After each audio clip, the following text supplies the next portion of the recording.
The second book of Moses called Exodus. Chapter 1. Now these are the names of the children of Israel who came into Egypt, every man according to his household who came with Jacob: Reuben, Simeon, Levi, and Judah, Issachar, Zebulun, and Benjamin, Dan, and Naphtali, Gad, and Asher. And all the souls that came out of the loins of Jacob were 70 souls, for Joseph was in Egypt.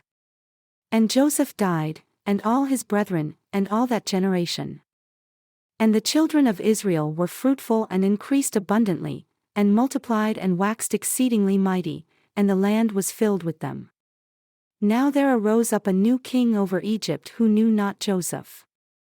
And he said unto his people, Behold, the people of the children of Israel are more and mightier than we. Come on, let us deal wisely with them, lest they multiply and it come to pass that, when there falls out any war, they join also unto our enemies, and fight against us, and so get them up out of the land. Therefore, they did set over them taskmasters to afflict them with their burdens. And they built for Pharaoh treasure cities, Pithom and Ramesses. But the more they afflicted them, the more they multiplied and grew. And they were grieved because of the children of Israel. And the Egyptians made the children of Israel to serve with rigor, and they made their lives bitter with hard bondage, in mortar, and in brick, and in all manner of service in the field. All their service wherein they made them serve was with rigor. And the king of Egypt spoke to the Hebrew midwives, of whom the name of the one was Shiphrah and the name of the other Puah. And he said, When you do the office of a midwife to the Hebrew women and see them upon the birth stools, if it is a son, then you shall kill him, but if it is a daughter, then she shall live. But the midwives feared God and did not as the king of Egypt commanded them, but saved the men children alive. And the king of Egypt called for the midwives and said unto them, Why have you done this thing and have saved the men children alive? And the midwives said unto Pharaoh, Because the Hebrew women are not as the Egyptian women, for they are lively and are delivered before the midwives come in unto them. Therefore, God dealt well with the midwives, and the people multiplied and waxed very mighty. And it came to pass because the midwives feared God that he made them houses. And Pharaoh charged all his people, saying, Every son that is born to you shall cast into the river, and every daughter you shall save alive. And there went a man of the house of Levi and took to wife a daughter of Levi, and the woman conceived and bore a son. And when she saw that he was a peculiar child, she hid him 3 months. And when she could no longer hide him, she took for him an ark of papyrus, and smeared it with tar and with pitch, and put the child therein, and she laid it in the reeds by the river's brink. And his sister stood afar off to know what would be done to him.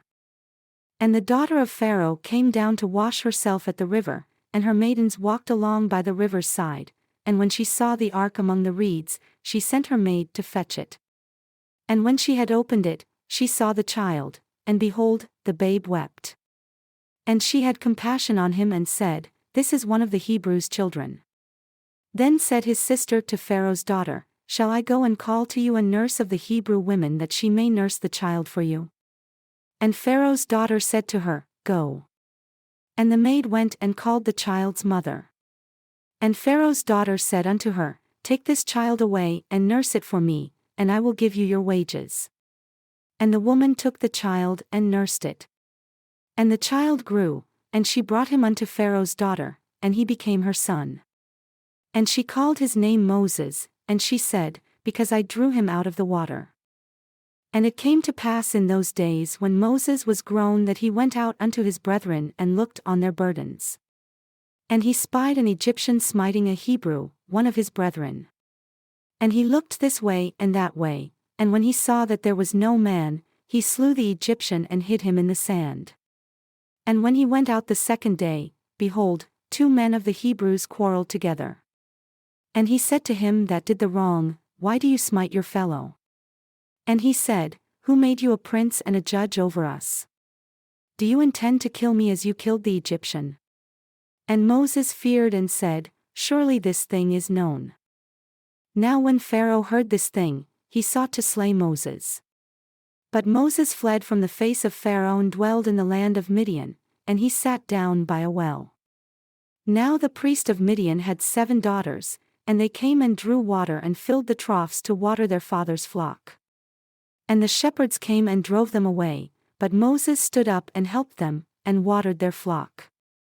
And when they came to Reuel their father, he said, "How is it that you have come so soon today?" And they said, "An Egyptian delivered us out of the hand of the shepherds, and also drew water enough for us, and watered the flock." And he said unto his daughters, "And where is he? Why is it that you have left the man? Call him, that he may eat bread." And Moses was content to dwell with the man, and he gave Moses Zipporah, his daughter. And she bore him a son, and he called his name Gershom, for he said, "I have been a stranger in a strange land."